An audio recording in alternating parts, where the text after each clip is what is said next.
Yeah. Nice. Princeton, New Jersey.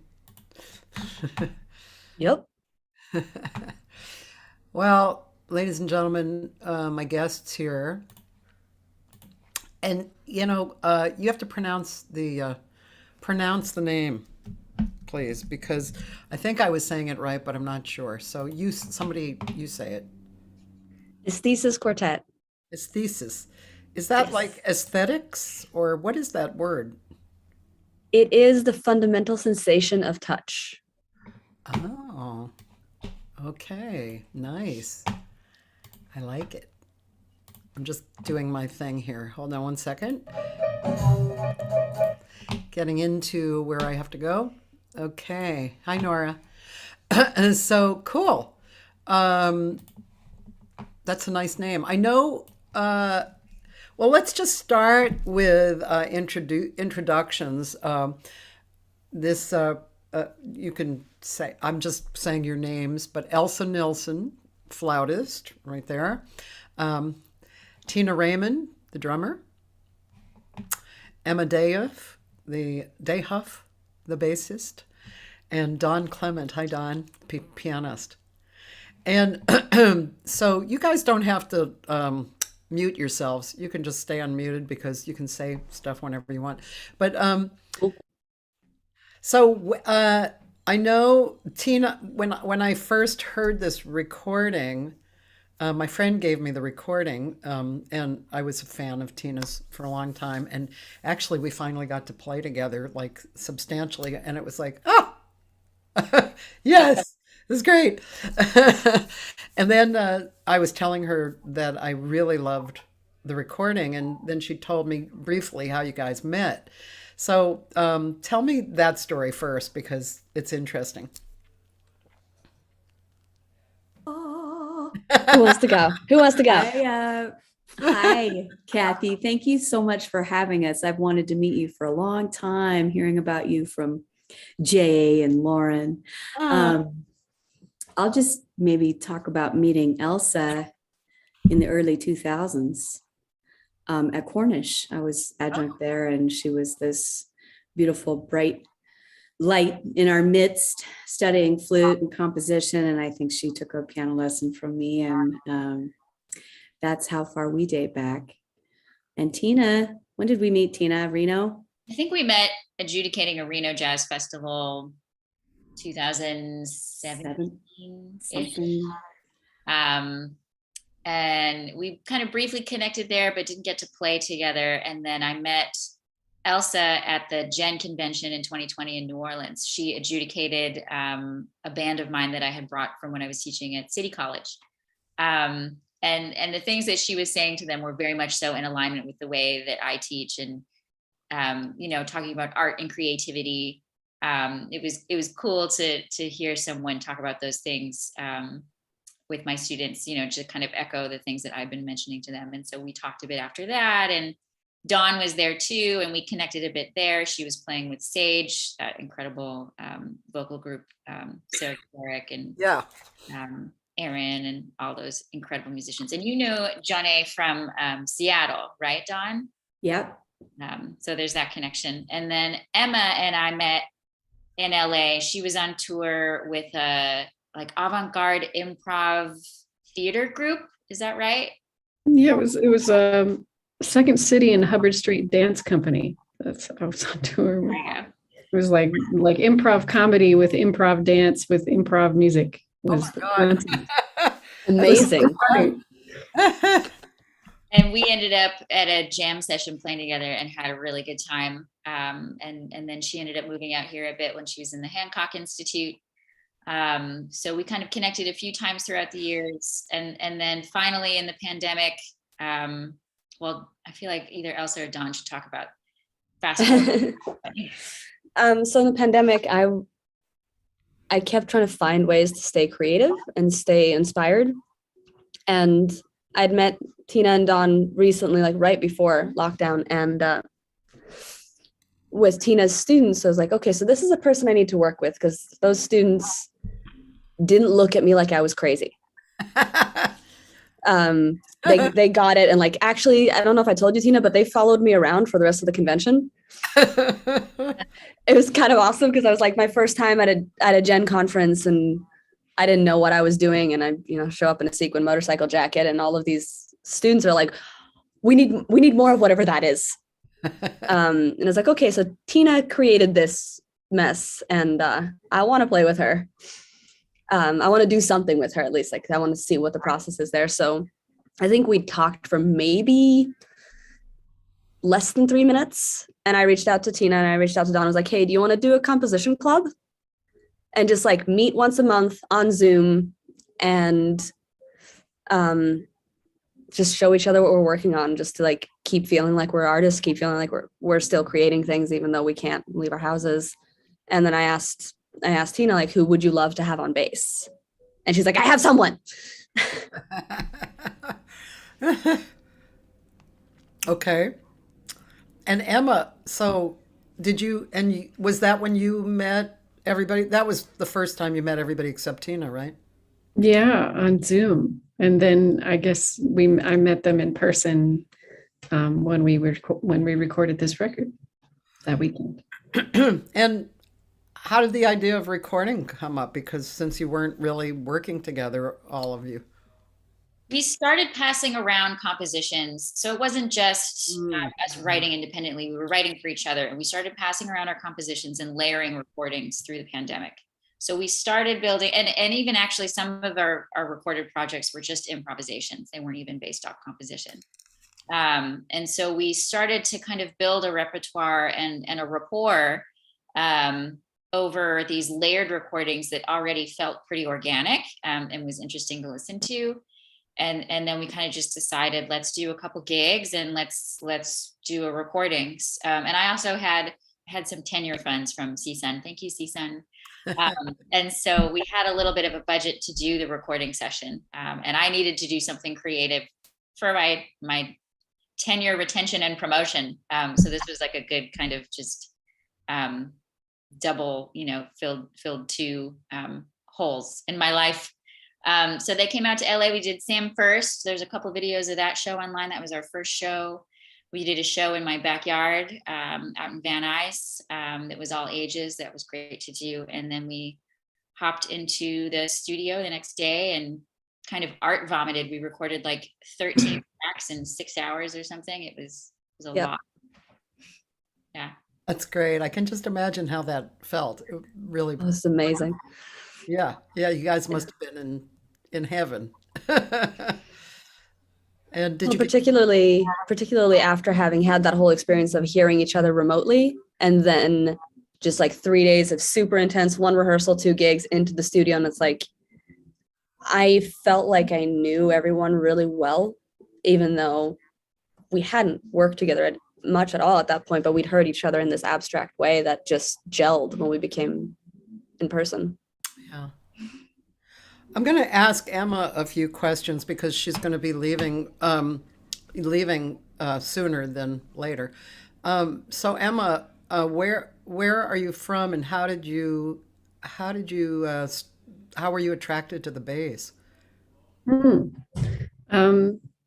Let's see. I grew up in Bozeman, Montana, and the bass was kind of.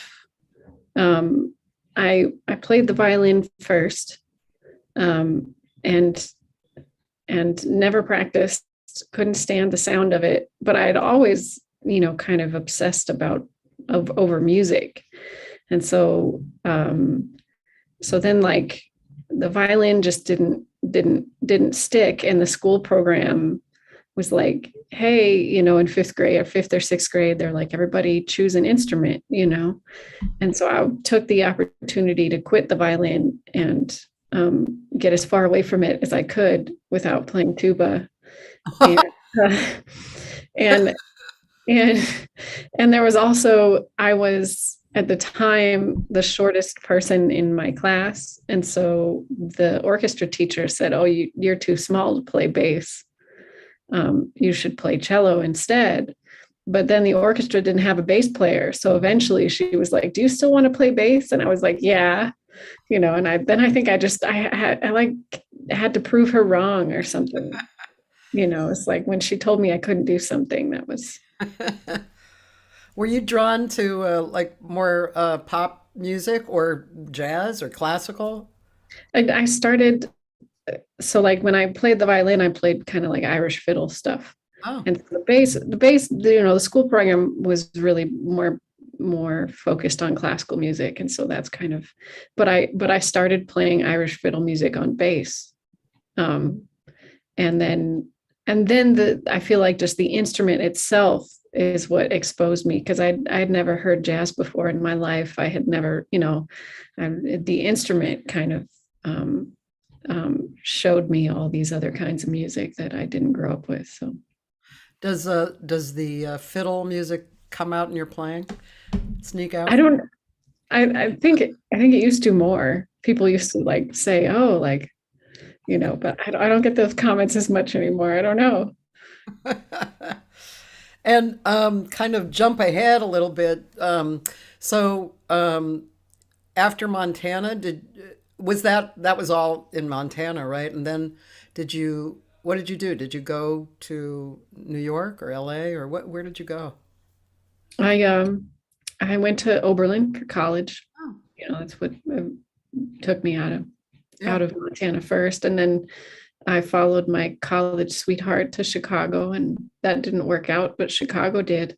And and then New York was kind of, I had always kind of just felt an intensity from, like musicians coming out of New York. And I was always kind of curious as to like, why, what is that? So I, put all my stuff in a trailer and attached it to the back of my car and drove to New York. And I was in New York for a couple of years and lost all my money. And then my apartment got bed bugs, so I didn't have any stuff either. So I, Those were- oh my God. and then so then I was like, what do I do with myself now? So I applied to grad school and got into the Thelonious Monk Institute, which took me to LA. And now I'm back in Chicago because Oh, it never stopped feeling like home. So oh, that's cool. Very cool. Um, So, again, sorry to focus only on you because I feel like there's a group of us here, but I know you're leaving soon. So, and I'm trying to, I want to ask some deep question, so I'm trying to gather my my senses about deep questions. Well, one thing that, you know, okay, so I have a few different feelings about asking questions about being women in jazz. I feel like, yeah, there's a reality of things that happen because you're women. And then I feel like, and I have a feeling all of you probably feel like, yeah, big friggin' deal. Let's just get on with it. I'm guessing, just kind of the vibe of all of you, which is my vibe too. I'm a singer, and singers are generally thought of more in the women as opposed to men, so it's kind of more accepted. But anything in life that I would rather just get on with it. Okay, I have these things, and everybody has these things, right? So, but being that I want to focus on you a little bit, do you have anything to say about that area?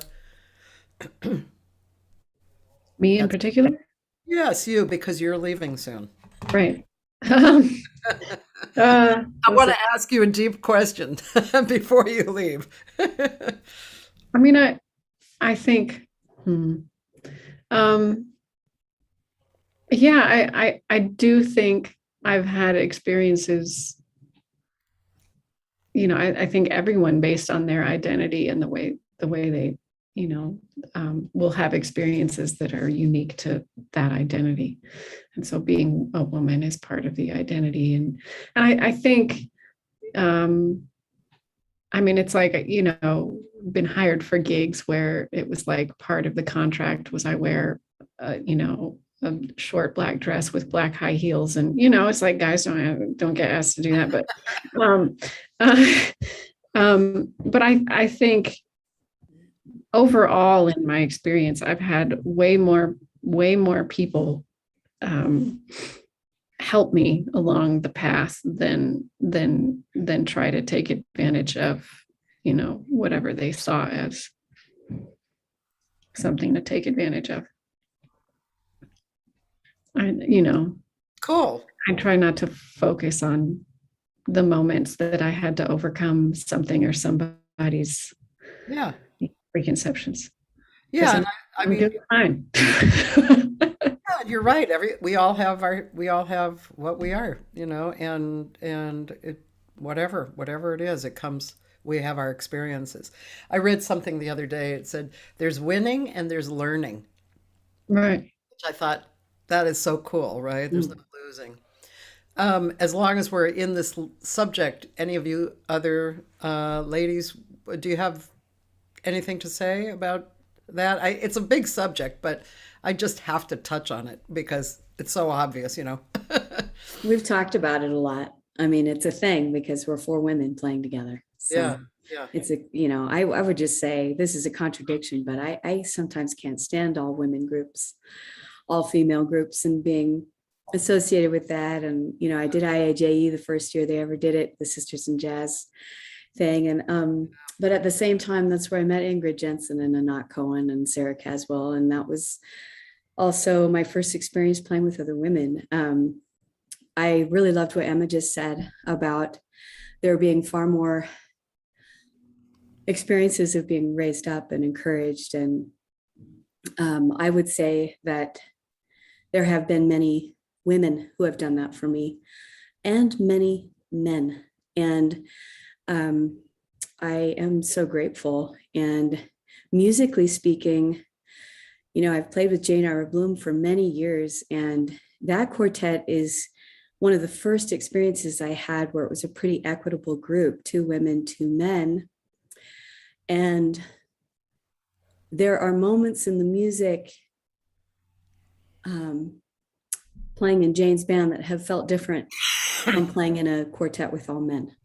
And I can't put my finger exactly on that. Maybe it's the empathy, maybe it's the energy, maybe it's breathing at the same time, but I definitely feel that fourfold with this group. And I think it takes all kinds, and our identity can also change as we grow. So when I started playing jazz, it was definitely an old man's club. Plenty of predictable scenarios. But thanks, Emma, I remember that's great. I remember when I was at Berkeley, 72 to 75, and at that time they didn't have vocal at the time, so I played flute, but I had to be in the all women group, and I was like, well, this kind of sucks because it's not. They're not necessarily good, they're just all women. So Right. that was like.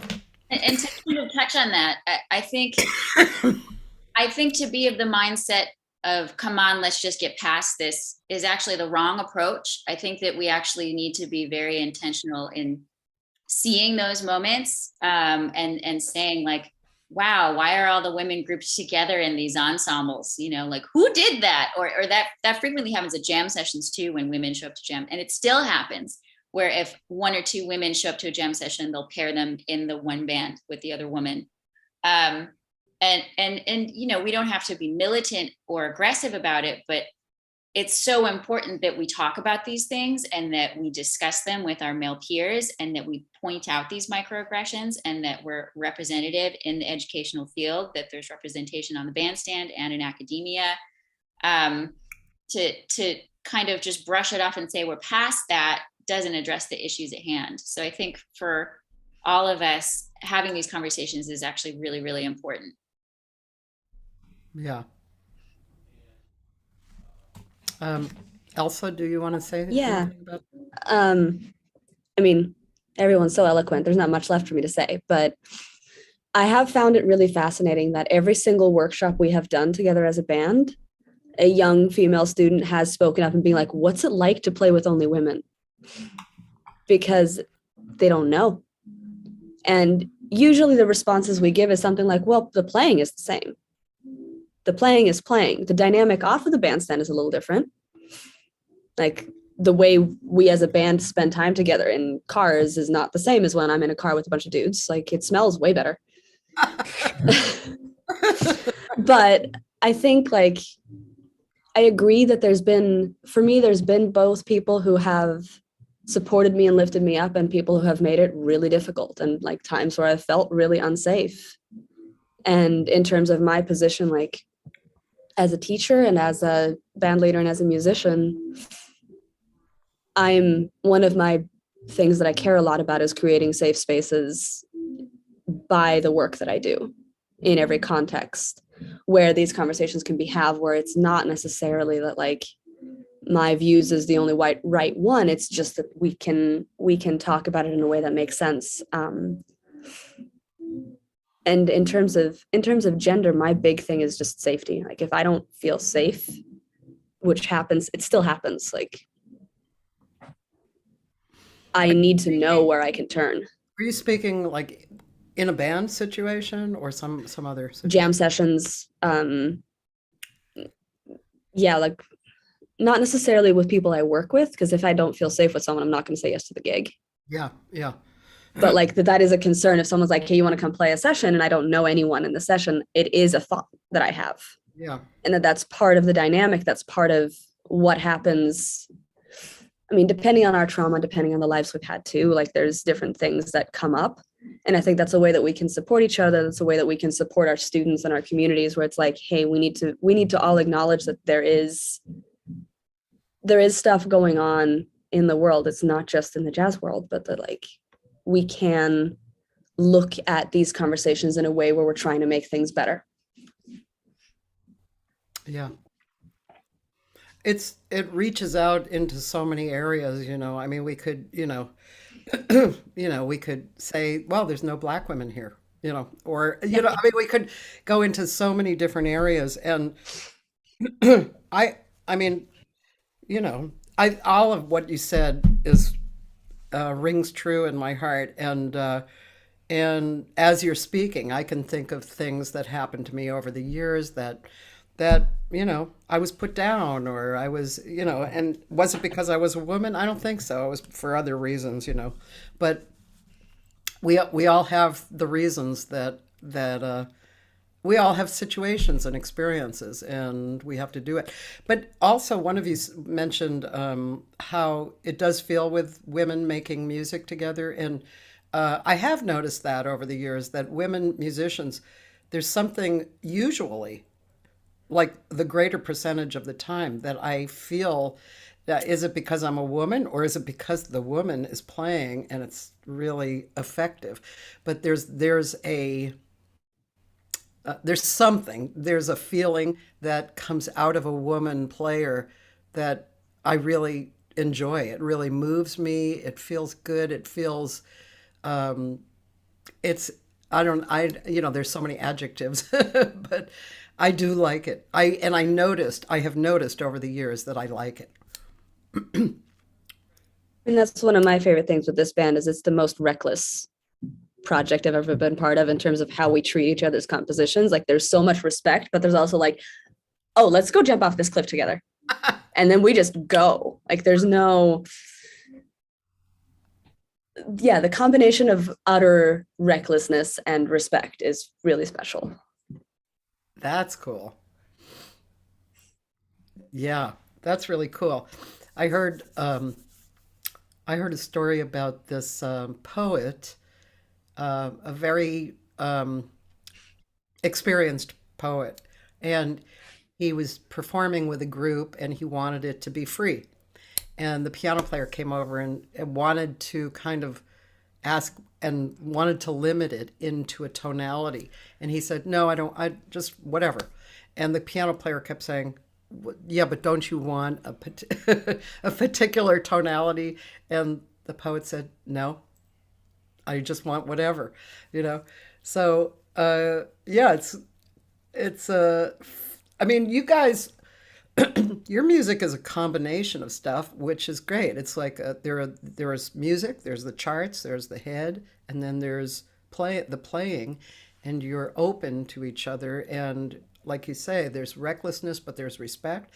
So you're allowing, you're giving the space to the person who's kind of taking the lead, right? And creating around that. Would you say that each one of you takes the lead at times? Yeah. It's like, and whoever takes the lead, it's basically we just do trust falls over and over again. I like that, Emma. It's easy to take a risk when you know someone's going to catch you. That's what the group feels like. That's the essence of it for me right there. Yeah. Because there's no voice in my head when I play with this band. And there's no self-critic or self-judgment or wondering, what are they, and I want to say that doesn't happen anymore as much as it used to, but especially in this band, maybe it's intuitiveness, but that, no need to ask for permission, right? Yeah. Yeah, for sure. That's a great position to be in. Trust fall. Album number 3. And Emma, you have a hello here from Ann Tappan. Oh, wow. Oh, my goodness. Hello. Yeah. Well, so let's how about listening again? And so can I just look you guys up on YouTube and then we'll find. It would be under my YouTube. I can send you a link. Oh, okay. You have Yeah. everything under there. Okay, good. Yes. Give me one moment. All right. So you guys have just made the one recording, right? We've made 2. Our second record is coming out in March, and we've got some LA dates around that as well. We'll be at Sam First. Saw that. I wrote it down in my future book. Let's see. Yay! Yeah. Where is it? What date is it? March 9th, we're at Sam First. I have it written down. 11th, we're in Paso Robles at Libretto. That's cool, isn't it? I'm gonna play Yeah, there. that place is great. I love them. Yeah. And then we're doing a house concert Sunday the 12th, and we'll probably fill that Friday with something, but nothing's confirmed yet. So it's Sunday the 12th in LA. There's a show in Sherman Oaks or Starts with a T. Tarzana, I think. Is that right? Yes. Okay. Yes. A house concert in Tarzana? Wow, that's the first for me. Tarzana. Wow, cool. Yeah. Wow, that's cool. Okay, so this one that you sent. There's a little talking up front, so that's me saying things. Should we listen to that? Up to you. Okay, let's hear it. I'm going to say goodbye, but it was such a pleasure. Thank you. Bye, Emma. Bye, Emma. Nice to meet you. You too. Bye, Emma. Love you. Love you too. Bye. The power of music to encapsulate the things about life that we can't really talk about. And it's not that we don't want to, it's that we literally cannot find words to describe the sensation of the beginning, the middle, the end, and how it flows into each other. So this next piece is one that I wrote. It's called Finding What's Lost. And it's about the process of finding yourself again, finding your way back to yourself when you've lost something.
Oh, that's beautiful.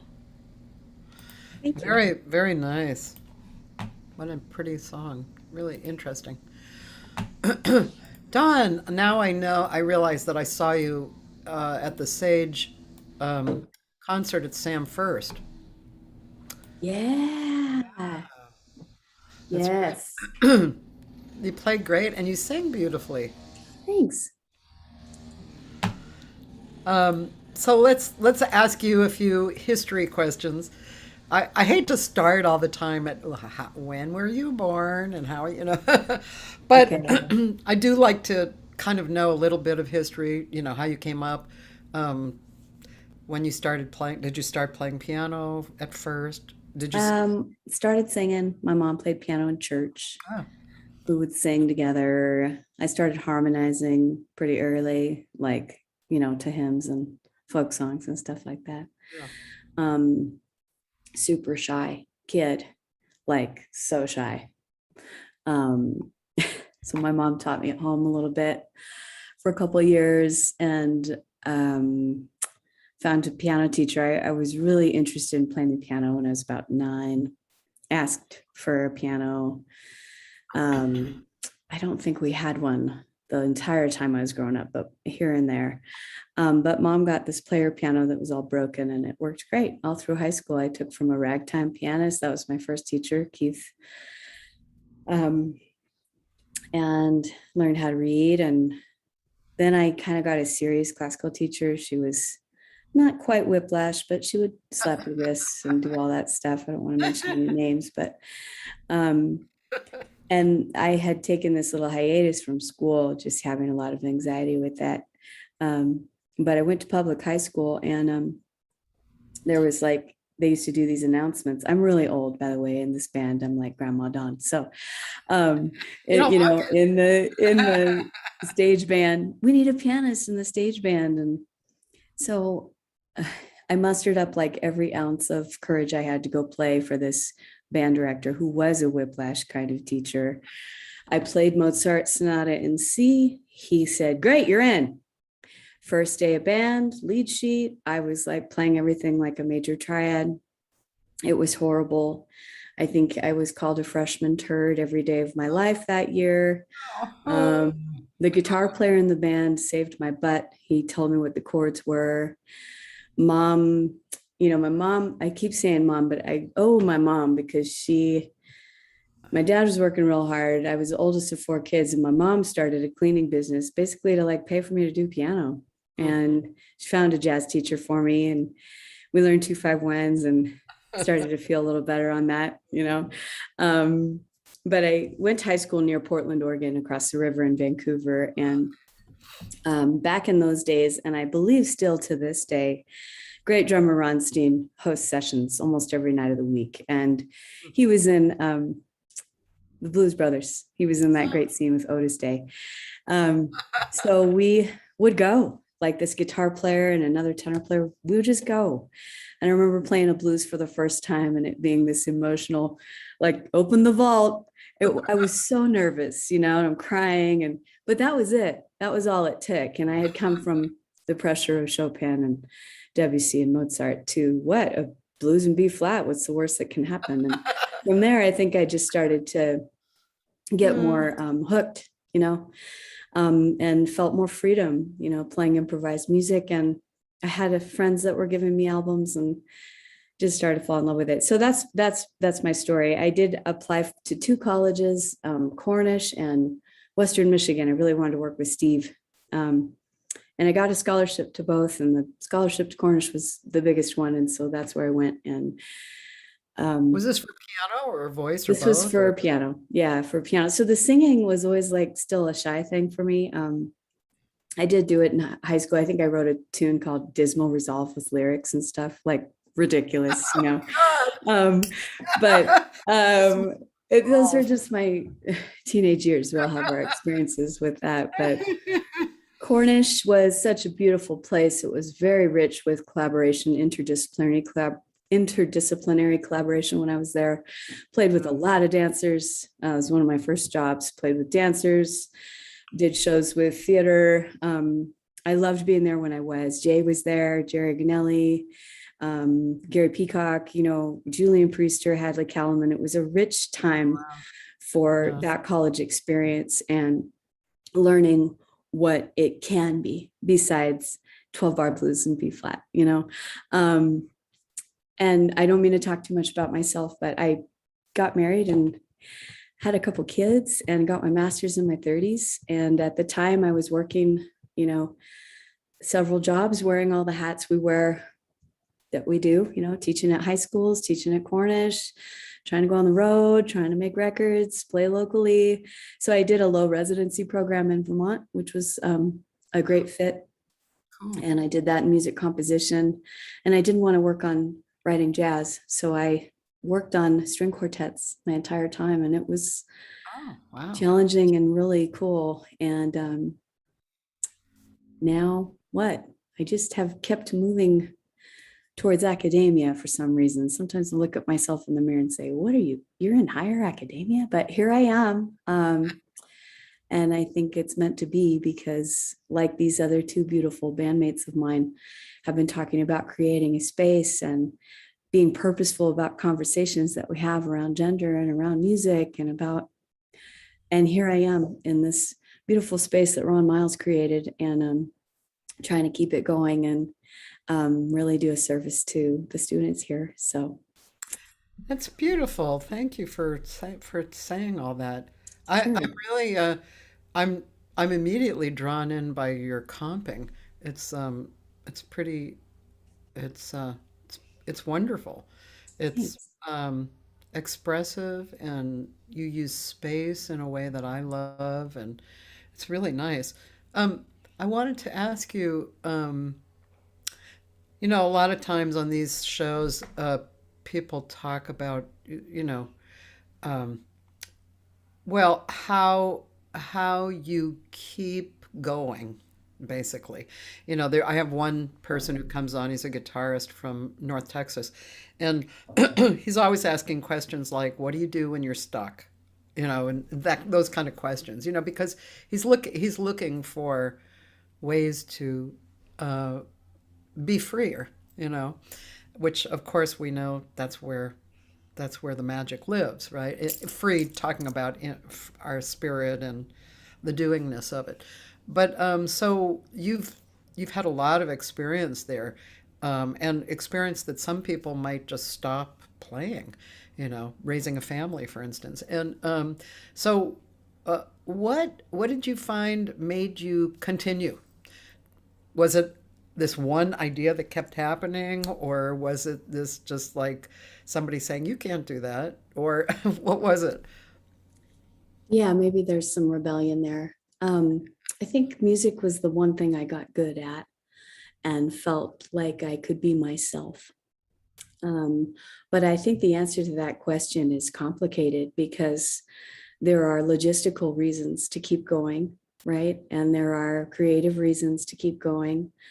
COVID was just like a desperation for a little bit there, as far as before we even started meeting, feeling obsolete and feeling like, how am I supposed to be authentic and tell students to do this when I'm feeling this is over. There was a little moment like that, but I think during COVID, I kept going because the one response I do have when I feel stuck is to write a song and to not judge it and not have it be a composition, and it's not a practice session. It's like therapy sesh, reaction to the day, and that happened quite a bit in COVID, that I did a record of original songs from my basement, and it was like more for me than anybody else.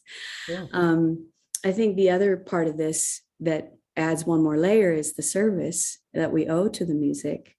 And maybe those aren't the perfect words, but the music is always going, and it is always there for us to dip into, and it's evolving, and sometimes we don't even want to call it jazz anymore, what we're doing, right? Yeah.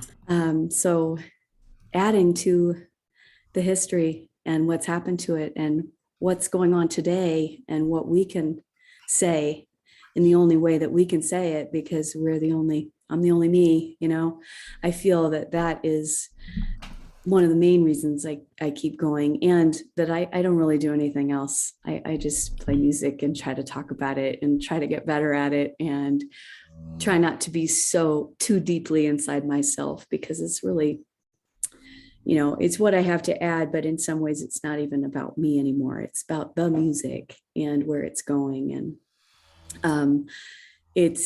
I just I'm grateful to be able to do it for my job and to be able to do it creatively and to sort of be able to provide for my family a little bit doing it too. So I say a little bit, but I'm grateful for a job.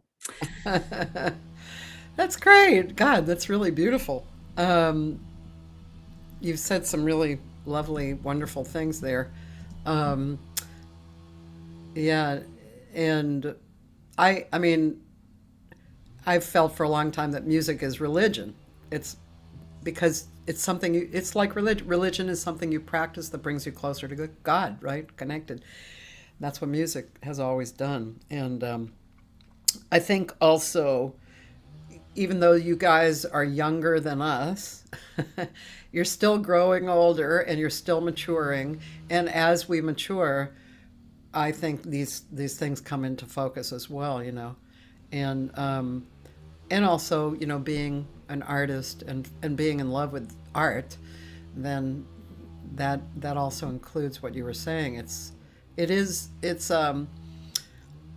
Service is a word that you hear a lot, isn't it? Yeah, maybe I don't know. I No, don't want that's to take okay. it back, I mean, but people do use that a lot, and it works. I mhm, think, especially for younger people, when you're trying to get the idea, it's not about you. It's mhm. about it being in service of the music and you're all in this aesthetic room together, and you're all, you're feeding the situation. So I think, sir, Yeah. it's all good, I think it's also socially a language that we can use anywhere that we are. And that is there's nothing else that builds community quite like that. Yeah, absolutely. I love community. Okay, so Yeah. okay, oh my God, which person should I talk to next? um, you're both going to be here till the end, right? Yeah. This might Well, be my chance to say goodbye. Thank you so oh, much. Don, it was And so thanks for asking me questions. I'm sorry if I monopolized, but bye, ladies. Can't wait to see you guys soon. Love you, Dawn. Thank you. Bye. Bye. Thank you, Cathy. Thank you, Bye. Don. Thank you so much. It was a pleasure. Wow, it's just the three of us. All right. Well, I don't know who to start with. I know Tina, so I'm gonna ask her. I'll just jump in on Tina. I know Tina, but I don't know a 2-hour conversation with her. So I know you went to Cal Arts. Mhm. Know that. Um, I think other than that, I really don't know. So, let us know how you came up, where you came up, and what drew you to the drums. And I'm assuming drums was really your thing right away. Yeah, I started on piano and did not take to it, did not love it, but had a really patient teacher who kind of, I think, recognized too that piano was not going to be the instrument for me. Fifth grade, picked instruments. I had braces. My sister played the flute, and I was like, I want to play the flute or the trumpet or the French horn. And she's like, you should not. You have braces. You will hurt yourself. You should play the drums. Oh. Okay. So I did, and she was 100% right. Fell in love with it immediately. Played in every possible scenario that I could through middle school and high school. Went to summer camps as much as I could for music. Blue Lake Fine Arts Camp, a camp in Michigan. I grew up, I forget if I said this, Metro Detroit. So outside, about 40 minutes northwest of Detroit in a place called Farmington Hills. Great public school system, competitive marching band, jazz band, orchestra, musicals, everything. Was also close enough to Detroit that I did the Detroit Civic Jazz Orchestra with Marcus Belgrave, and also the Detroit Civic Youth Orchestra. And just any opportunity that I had in any context to hit something in time, I was down. Applied to 10 different programs for my undergraduate in both classical and jazz. I didn't know at that point if drum set and jazz was going to be my path, because I had spent a lot of time developing as an orchestral player too. And I ended up at the Cincinnati College Conservatory of Music doing a double performance degree in classical percussion and jazz studies. I'm the only person, I think, at this point still who's done that, and I don't know that I'd recommend it. How old were you? You're young, right? I was 18 going to college. Yeah. Yeah. So did 4 years down there, finished both those degrees. I was in Sisters in Jazz in 2007, I think is like 3 or 4 years after Dawn.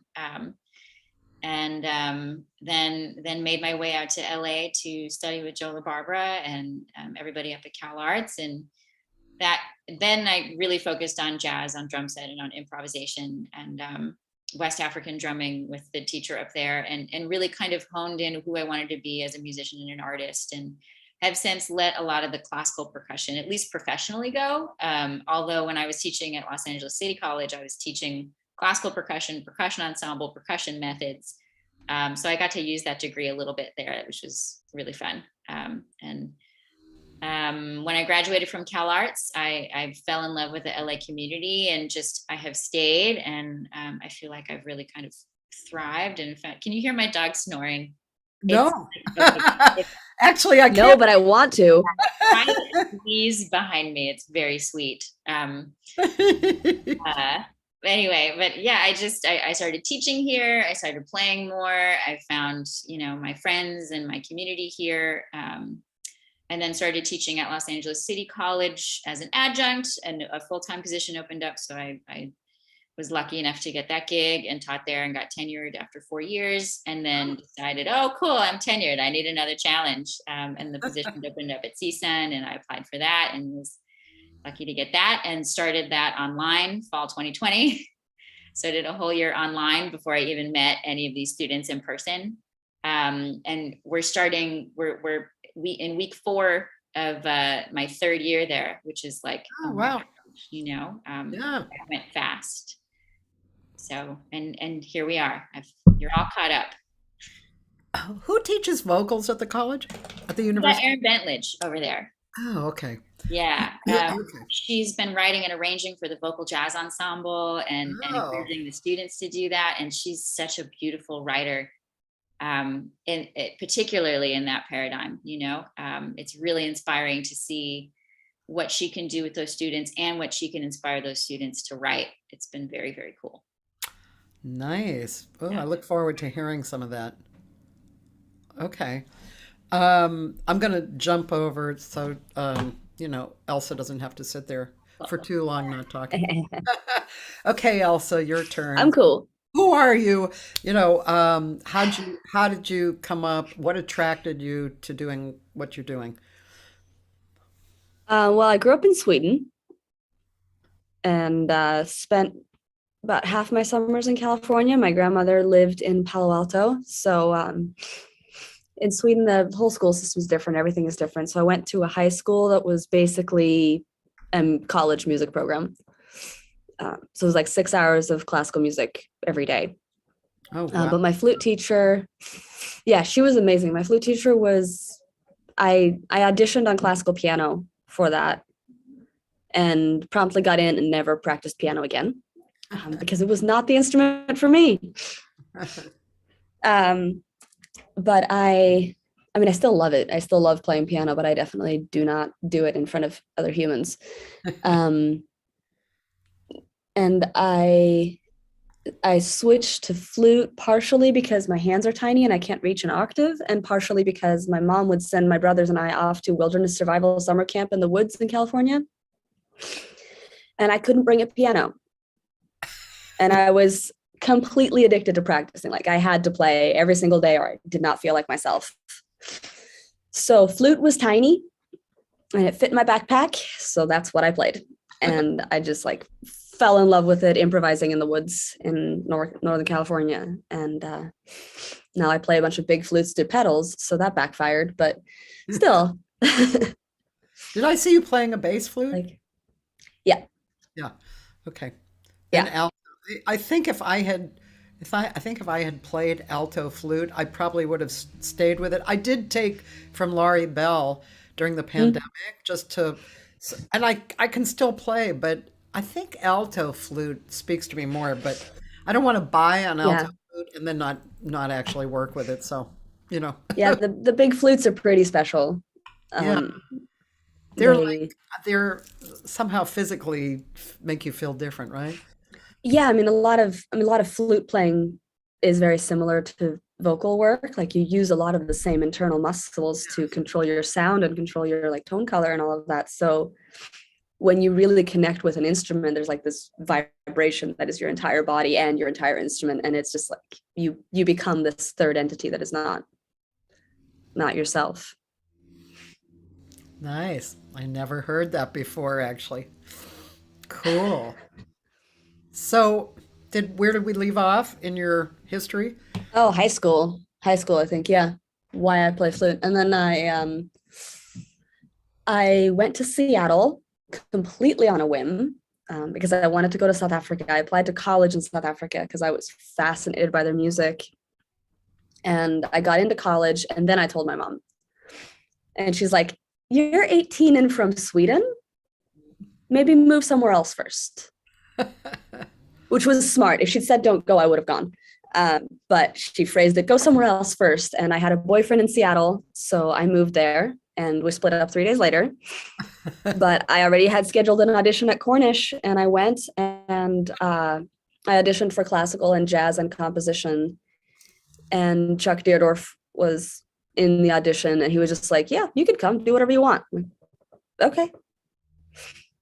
And that's where I studied with Dawn. And I should have said this when she was still here, but the coolest thing with having Dawn be my professor there was that she had just started teaching there. And to me, she was this like, you know, hero person that had all of her shit together. And I was one of very, very few women in the program. And all of the guys would talk about Dawn like she was a hero, like that she was so good. And some of it was there was kind of like the shocked tone about it, like, man, she is incredible. Like, it's so bizarre. She's so good. It's weird. And I was like looking at all these dudes, I'm like, okay, so that's what I got to do. Like, I can do that. I mean, she's right there. I can just go ask her how she did that. And like, I learned so much from her in terms of just how to carry myself in this world and what it meant to show up for the music, because she's so good at that.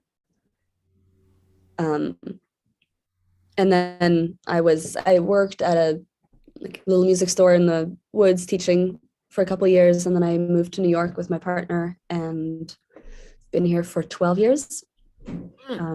Most of the time just freelancing and playing. I got my master's at NYU And now I teach rhythmic analysis and socially engaged artistry at the New School. Wow, rhythmic analysis. I get Yep. that. Socially Yep. engaged, what? Artistry. Now, what does that mean?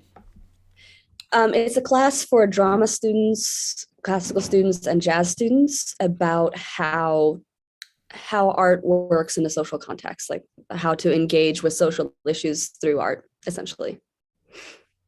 Could you give me an example of that? I'm curious because of some other stuff that I know about. What we're doing in that class is looking at a lot of different ways that different artists across idioms engage with social issues and what it means. We looked at Banksy last week and the definitions between public and private art in terms of his work and what he does in different aspects of his work. We've looked at, this week I'm going to have them listen to the Mingus documentary and also a really cool interview with Coltrane and compare their different approaches to the civil rights movement and how they approached internalizing their political views in their music, how they talked about it, how they thought about their place in social issues as an artist. Interesting. A few weeks ago I had a group on an organization called United Artists to End Homelessness, and so it's interesting because they're not a platform for a particular thing to do. They're more of a platform for gathering artists to create together because they feel that artists are capable of, getting out there and changing the world, you know. Yeah. Yeah. So that's why I'm curious about that. It seems to be, to me, it seems to be present more and more, you know. I think it always has been. Like if you look at jazz history in particular, like there's a lot of that that's embedded in a lot of the music. It's just talked about in different terms now. Yeah. Well, you're right. It was present always, Yeah. always present, but now it's more public because of social media and, you know, pretty, Also because I think because of the saturation of art that's being created, there's so much stuff that's being made, and some of it is not engaged, and some of it is, and it's not like that's not necessarily a value judgment on my part at all. It's just what part of the tradition do you connect with, and can you be part of a tradition without looking at these other aspects? And I think particularly in the last couple of years in academia and in jazz, I think we've all understood the importance of that we can't teach this music and not talk about where it came from.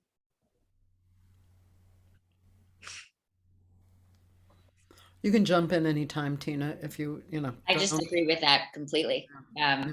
Yeah, that's it. Preach, Elsa. Yes. It's Good nice job. it's nice to hear you guys talk, you know. So as I throughout my life, I've been very spiritually aware and active and write, and I write things that are at least slightly profound many times, and sing, and I try and bring that into my singing and performing and a community builder, bringing people together. But not for me, and let's see, how do I say this? I'm really intrigued um, by people more your age that seem to be really active in these ideas right now, and and not only active but uh, kind of brilliant. You guys are kind of brilliant, and Thank you. yeah, and it's it's wonderful, and it's part of the whole woof and war of the the material. It's just bringing in this thing that's so dramatically um, informative and inspirational, and I mean, I'm not putting my own thing down, but I'm not that. I'm something else, whatever I bring into it too. But it's very impressive to me what's happening now as I look around. So I applaud both of you because you are very eloquent, both of you, in what you see and what's needed. And obviously, you're teaching in these positions that other people think that you're very valuable too, which is so cool too. That's cool too. That people actually go, yeah, she needs We to be. pulled them, Elsa. No, that's how I feel. We fooled them. But Cathy, I Yeah, have no, the contributions that you have made in this community are so numerous and so important. And every time I get to play one of your compositions, I'm like, fuck yeah. So I don't know if I can say that on Facebook, but Oh, nice. the topics that are in your lyrics they're so resonant for every time I play one. I'm like, I love what this is about. I understand what this is about. And I'm so glad that someone has put this to song. So I sometimes it feels like people don't see the work you're doing, and I have to say, like, I think you're so brilliant, and I'm so glad that you've nurtured this community in LA too. Thank you. That's very nice of you to say. Thank you. I appreciate that. Yeah. Yeah, I think there's also interesting. there's a space, like music occupies a space that whether or not, this is one of the conversations that I have with the students, I don't think it's possible to create art that's not socially engaged. Because if we're creating art, we're creating community, and that is social engagement.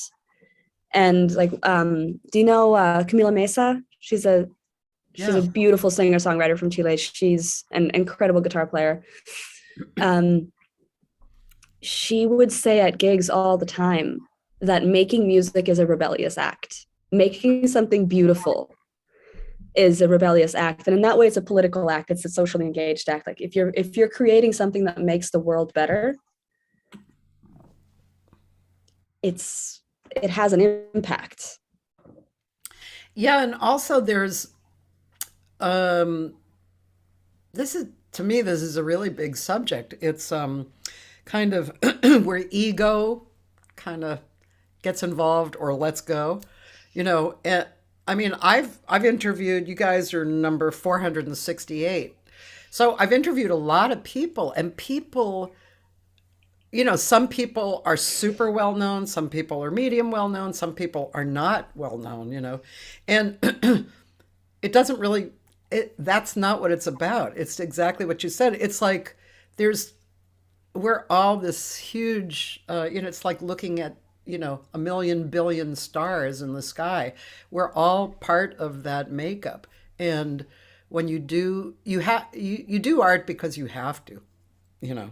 I mean, there's other reasons, but you have to. And I always say on another planet, we would be we would be depended on to reflect what humanity was going through so that the government could, feed and create that, because that's what we do. We reflect, we soak and we reflect, So yeah, it's very, it's great. It's great that that you guys get to teach people, and that they understand that, they feel it and understand that, and it's about joy and creation.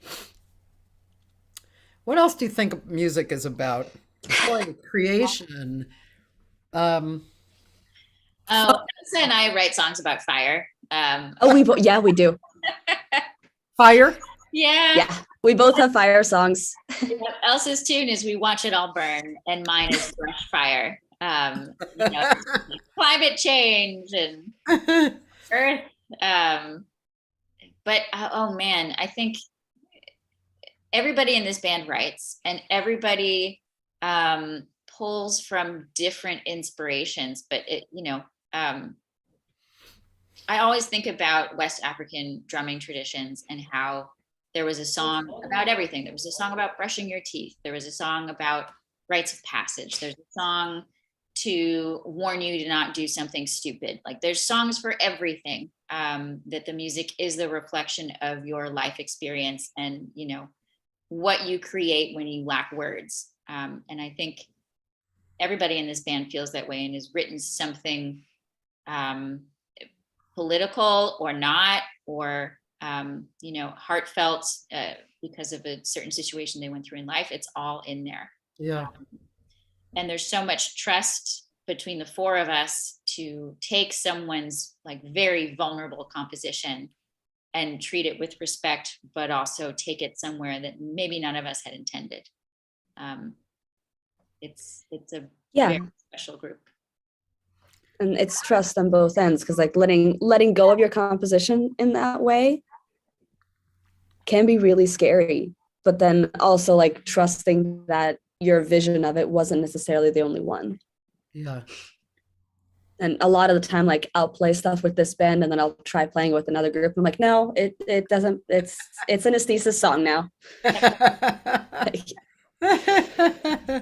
a lot of my compositions are very vague and kind of, for lack of a better term, I call them bonehead tunes, because they're just like a really stupid bass line with a really stupid melody. And I have this one it's called Serial, not like the food, but like the pod. Remember that podcast? And actually that guy just got released. Adnan just got released like yesterday. I'm so excited to follow this story again. But there was the first series of this podcast called Serial was about a murder mystery of a high school couple in Baltimore. And I wrote this really stupid, like whodunit tune where it's a really dumb melody and bass line. And then it goes to outer space and it's like, you know, it's almost like it's a murder mystery party within the band as we're playing it. But trying to do this with different people, it like the vagueness of the composition didn't work because no one was willing to take it somewhere that wasn't on the page. And with this band, that didn't faze them at all. And it's so much fun to play it with this group of people because they'll take it anywhere and know that that's fine. Isn't that the I love that tune. thing? Let's talk about that subject for a minute. I love that. I definitely experienced that. I have a group, The Moment, which we've recorded, and over the years we play every now and then. Gary Fukushima on keyboard, and there's no bass player. Brad Dutz on percussion, crazy, wonderful Brad Dutz. Chuck Manning on tenor, and do you know Jeff Richmond, the guitarist? No, I don't He's know. like the West Coast Schofield. Cool. Yeah. And so that group, no matter when we get together, it's always the same treatment of the music. I can do anything at all. And we all just know that, you know, we're on this path together. And you can't do that with everybody. And it's it's so interesting. I mean, it's relationships, right? And basically, but I think that's a really interesting thing about music, about playing, Mhm. you know? Absolutely. And you never know who you're going to have those kinds of connections with, in the same way you don't know which people you're going to naturally have connections with or not. It just happens and you know it when it happens, but it's so unpredictable. Yeah. Yep. The other thing that's cool in this kind of general area is when you finally learn that even if somebody plays really different than you don't try and match them. You just be yourself and they're themselves, and then it's magic. It comes together. Mhm. I think that's fascinating too. That's how much of a life lesson is that, right? Be yourself no matter what. Absolutely. And at this point now, this band has been together a year and a half, but in person a little over a year. And what I think is fun for us to watch is how much we develop as a band too, and how the trust develops and how we each evolve individually as players, and then coming together with that changes. It's also, I think, magnified because we're not together all the time.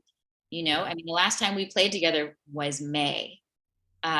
So coming up on these gigs we have in October, it's gonna probably for a moment feel almost like a new band, because we've all, I mean, I know for me, like I've grown quite a bit since May. I'm sure you have too. I'm sure we all have. We've been doing Yeah. these different projects and writing different things, and we're still essentially the same, but we're all coming from a little bit of different spot. It's going to be fun. Well, that's the thing that is so cool about this band is specifically the distance, because the thing that there is something at the core of it that doesn't change, that's felt the same every time we've played together. Now we've done 3 tours or 3 moments. Yeah, we did LA in August 2021, Denver March 2020, March, and then New York in May. Yeah. And every time there's this like, the reunion moment is also, it's like the funnest thing ever, because it's like, oh right, we're not on Zoom. Oh, thank God.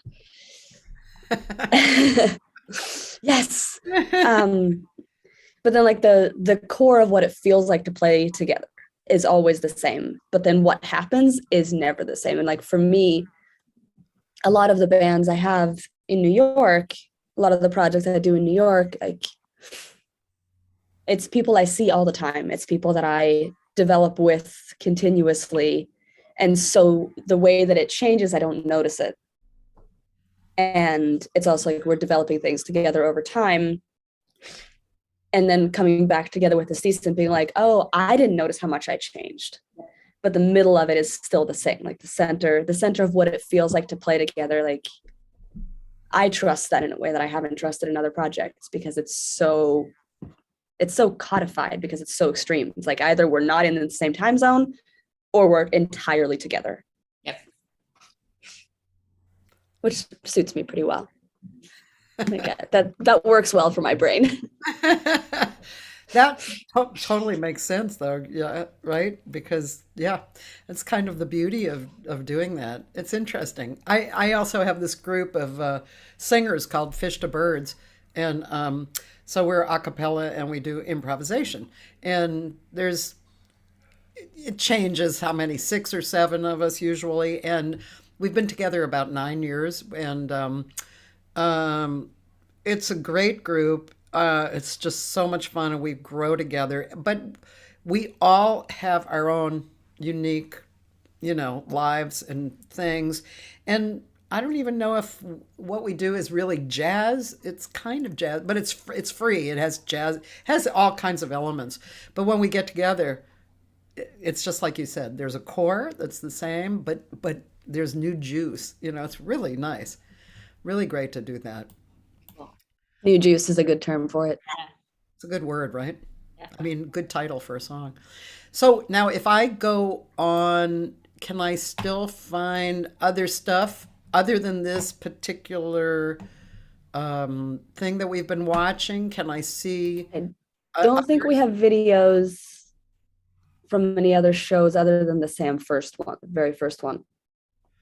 Can we watch that? Maybe. It's like, well, I don't know. We have the EP from the record. I don't know if that's worth. The EPK? Yeah, I don't know. I guess Sam first is okay. I mean, we have. Let's see. I'll just share the screen. I'll see and then. We got. I mean, I could probably play the music without sharing the screen.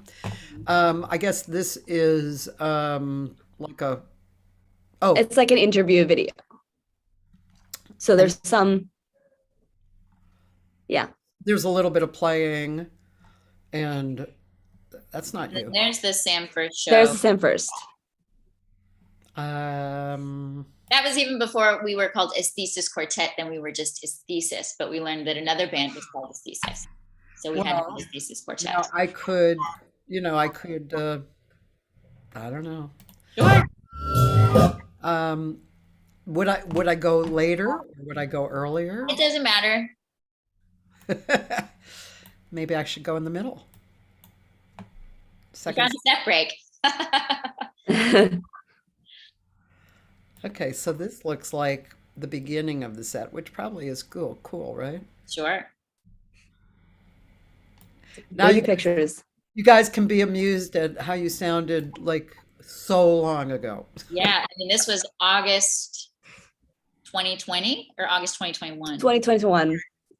Yeah, this was our very first gig. Yeah. Okay, here we go.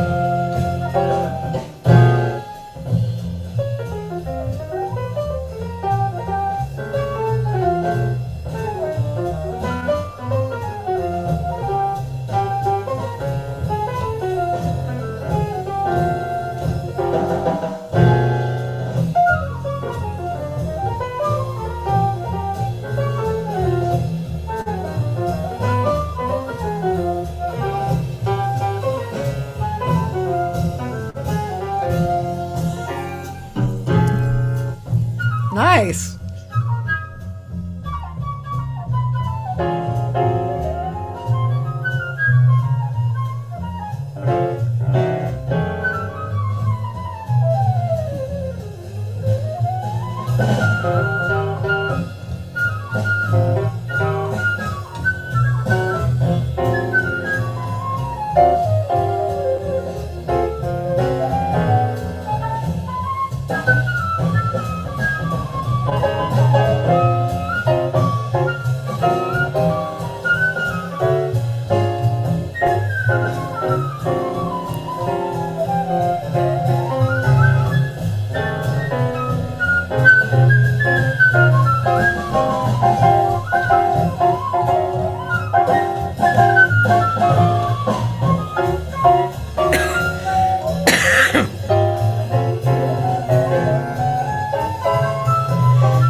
Nice.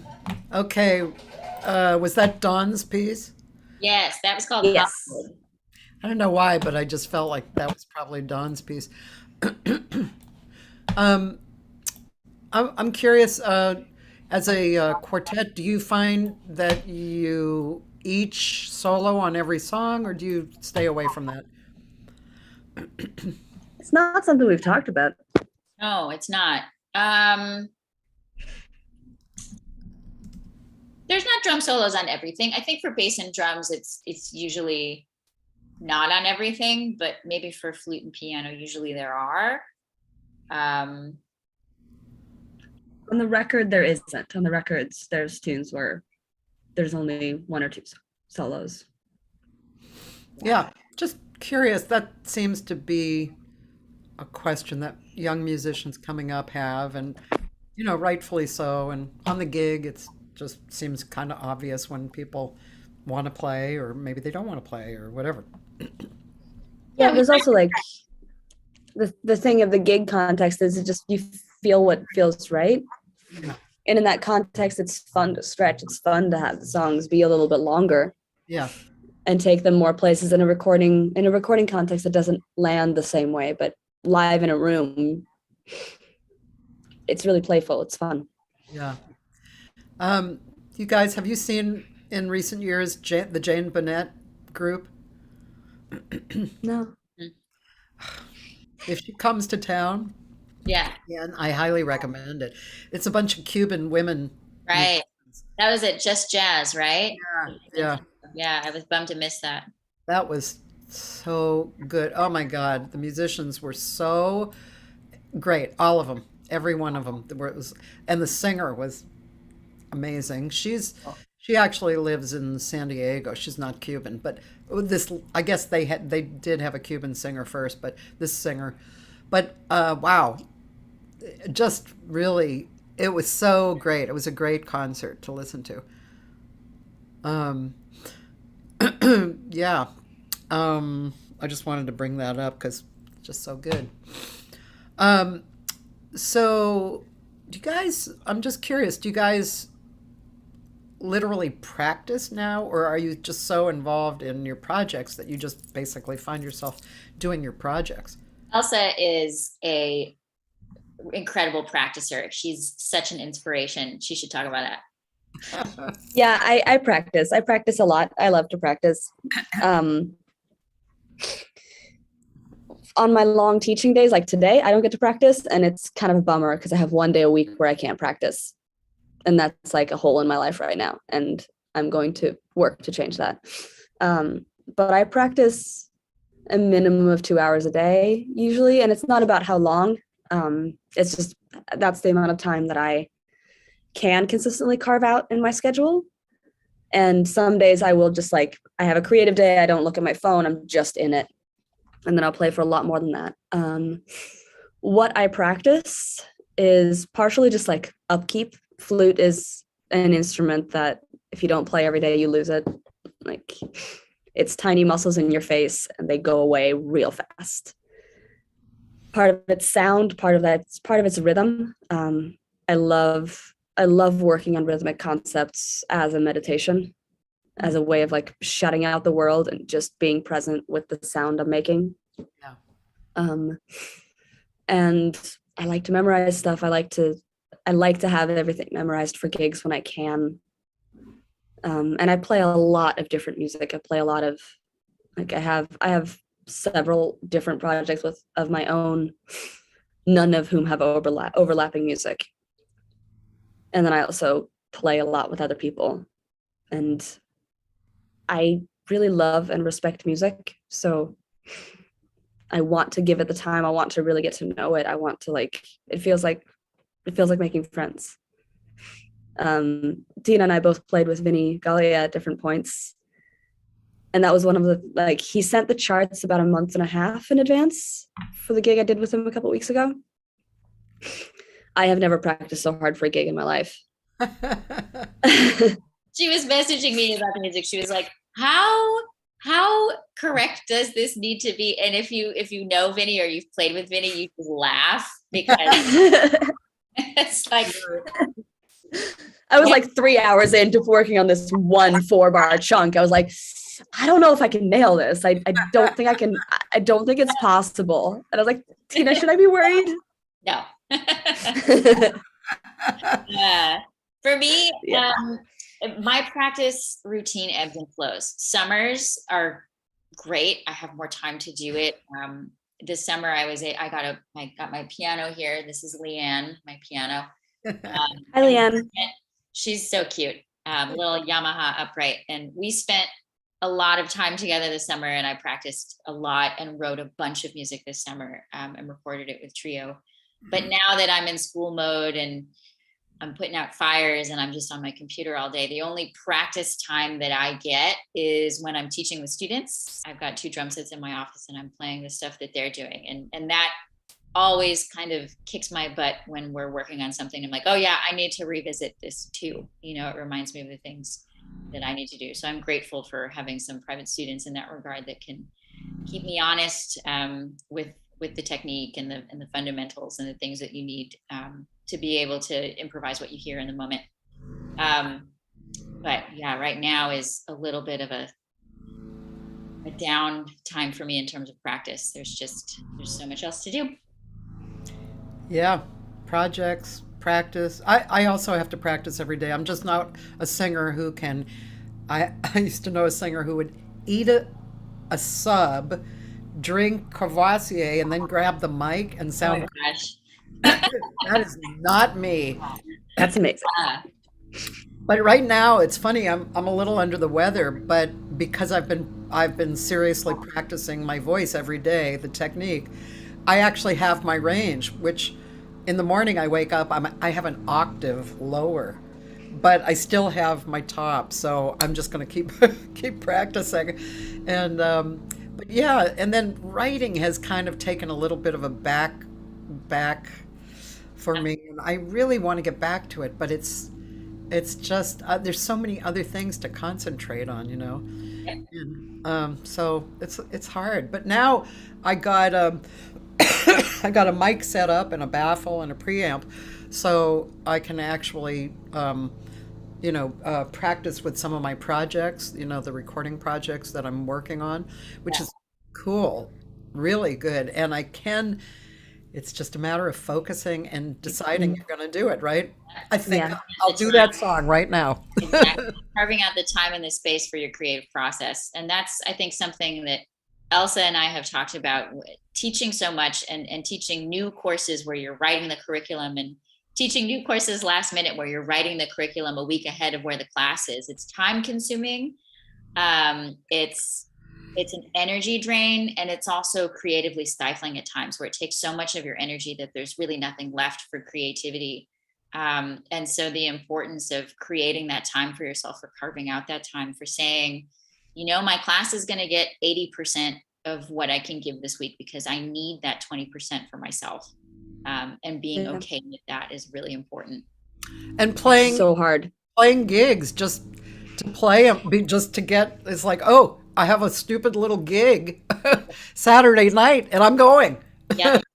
I mean, I think all of us are taking like 10 days off of work to do this tour in October. And Yeah.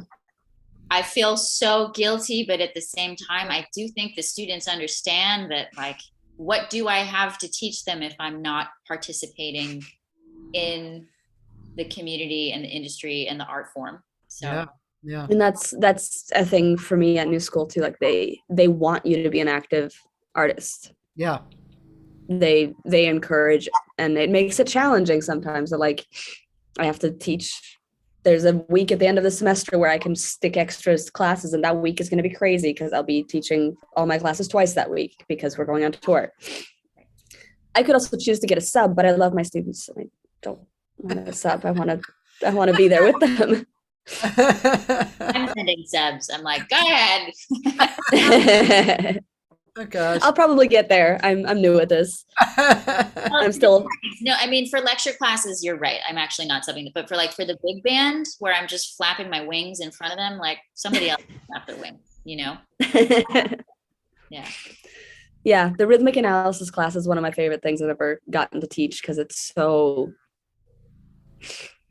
there's so much there of just like, how do we exist in community? How do we listen? How do we play together? How do we breathe together in a band? Like, that's what I'm teaching, just in this other context.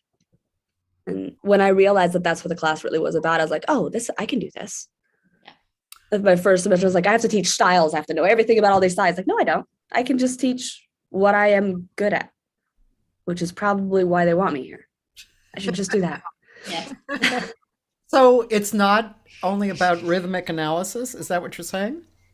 It is my version of rhythmic analysis. It has to be, I have to teach them notation. I have to teach them a specific amount of concepts. Yeah. And those are pre-outlined and really fun. It's like development techniques. How creative can you get with one small motif? All the different things you can do with a rhythmic motif. Cross rhythms, I have to cover certain styles from Cuba and from Brazil. And last week we did flamenco, because why not? But in all of it, my through line is always like, what do you listen to? What does it mean to lock into a groove? How do you listen for your place in the music, independent of what instrument you play? Like, one of my favorite things with Tina is how she plays the ride cymbal, because I can get under it. And some drummers, I can't get under it. I have to stay above it. And with her, because of the way she phrases things, I can get inside of the sound in this different way that makes her go a little different directions, and it's fun. Like, yeah. Elsa's super rhythmic and super interactive, and her time independent of the rhythm section is so locked that I don't have to be a traditional functioning drummer for Elsa, because she's got a really great internal drummer. Yeah. So I can go all sorts of places with her, which is really, really fun. I get that. yes. That's really cool. Yeah. And yeah, I know what you mean about Tina's playing too. There's space, Mm-hmm. and yeah, it's really great. Yeah, Gary, that's one reason I like Gary Fukushima, because he never, like when he's really playing, he doesn't play on one. Right. And I love it. Right. It's so freeing, it's great. Yeah. He's Yeah. an incredible listener and is also super interactive. He's so much fun to play with. Yeah, great. By the way, your 0.0009 cents richer, because my friend Roland bought one of your. All right. Thank you. Thank you. It's hard to split that, isn't it? Well, we'll put it towards the tour fund. We'll put it towards the rental car or something. Yeah, that'll be great. Gas money. Yeah. What do you guys think about like the business side of making CDs? Do you think Physical CDs or just the concept of an album? physical CDs or albums, or but the actual business part of this, like, are we just like spinning our wheels making? Yeah, we've been going back and forth about that. We've decided pressing CDs at least to send to reviews and is worth it still. Yeah. I just sold a CD today of my first record, so some people are still buying them. It's not a lot, but I don't know yet. We'd also talked about releasing our second album on vinyl, and then kind of decided it's not the time, just because that's such an expensive endeavor, not only to create but also to send out. So I don't know. I mean, my approach to it is like CDs specifically, I just make them with my music. I just make them for press. And if I want to have a physical with a record, I get creative with it. Like my most recent record that is in Esthesis is a book, because it's about an ecosystem. So I went with like a field atlas that is. Is it there, Tina? Is that what you're doing? Coffee table forever. Ground. Yeah, I don't have it with me because I'm at work. You wrote a book, and music goes with it, or it's the record exists on its own. Like, you don't need the book for the record. It's on Bandcamp, and then the book is the liner notes. So basically, like, it's the listener's choice if they want the liner notes. I found it. It's this There it is. booklet. Oh, cool. It's a really great, I have it on my coffee table and I'll pull it out and put her record on and just like check it out. And there's these really beautiful images. It's just so cool. Oh, It's like the best liner note companion you've ever had. huh. And then But there's no plastic right. It's very and cool. there's no CDs. And it's actually a record or no? It's just a booklet and then the album's online. Oh, I Yeah. see. Okay. So the music is online. Yeah. But it's on Bandcamp. So it's the thing like you can choose whatever format of the tracks you want. You can download it as FLAC or as WAV files or whatever.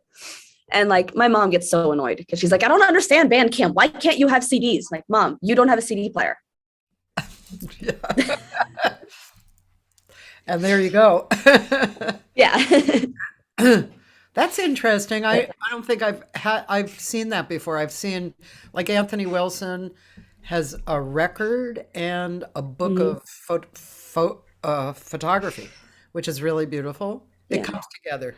But and yeah, that's interesting. I think that like we have the freedom to be more creative with how we release our music now because like honestly like the labels I'm working with are all so up for whatever, and I come with crazy ideas and they're like, yeah, that's great, let's do that.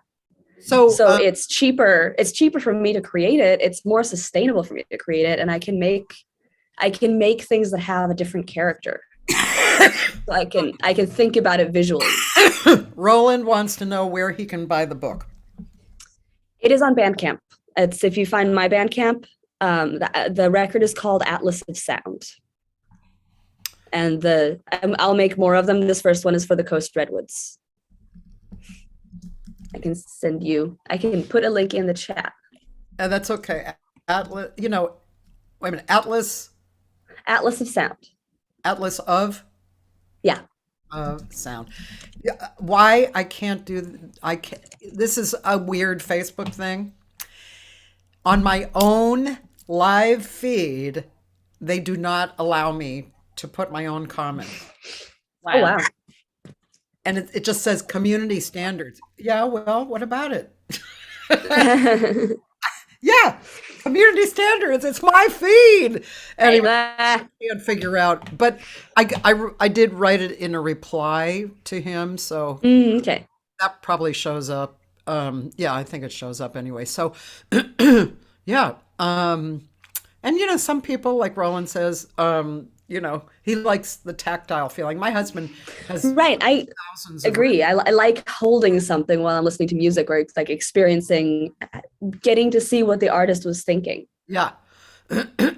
Yeah, me too. I mean, that's why, like my husband, I said, he has, I don't know, I can't remember, 11,000 records. So, but the big, they're, especially the old ones too, because they're out of your Yeah. past and they have this feeling and memory of. Yeah, and you associate the album art with the music, and it's like, oh Yeah. record with the Kandinsky on it or whatever. Yeah. Yeah. Yeah. Well, that's very cool. Mark would like to know if you ever use your CDs as a teaching tool. I'm not sure in what way. It could be a lot. The physical things. I don't Yeah. know. Mark? I mean, I can answer both possible versions of that. Yes, I share with my students my process of what I create and why, because a lot of it has to do with sustainability. Yeah. Of like, I don't want to create stuff with plastic if I can go with recycled paper instead. Why? Like that's part of it, and then also artistically, the visual of it, the feel of it, the texture of it, like why I'm making the choices that I'm making. The cover of the book that Tina was holding, it's wood grain. Like the paper is wood grain because I want it to feel like you're entering the woods because it's about the redwoods. So I'm thinking about those types of details, and I absolutely share that with my students because I think it's a level of artistry that is available to us now that wasn't always when we were expected to fit into a certain format. That I think is fascinating and exciting. Yeah. Well, ladies, believe it or not, it's 2 hours. And it's been so nice to get to know you guys better and to hear your points of view and to be privileged enough to see your perspectives. I really feel honored. It's great. Thank you. Thanks, Cathy. Thank you so much for having us. Yeah. And so they have a website you can go to, and it's the name, right? The name of the quartet, and and you can see where they're playing, and definitely go hear them, go see them, go support them, and just so you people know, tomorrow I have Billy Drews on, who is an extremely well-known woodwindist. I guess he plays piano and drums too, but I actually didn't know that. And yeah, he's pretty amazing. So that's tomorrow. This week I have a weird week. I'm plugging in people Thursday from 10 to 12. I have a singer, an old friend of mine named Connie Olson, who lives in Minneapolis. And if you're in LA, I have a gig that night. You can go on my website and see. And then Friday on the Noontime show, Matt Wilson at the regular slot of time, 12 to 2. So I hope you guys have a great week. And I'll see those of you who show up tomorrow. And just thank you again for being on. It was really fun, really fulfilling for me. Thanks, Cathy. Yes, Thank you too. so much. Yes.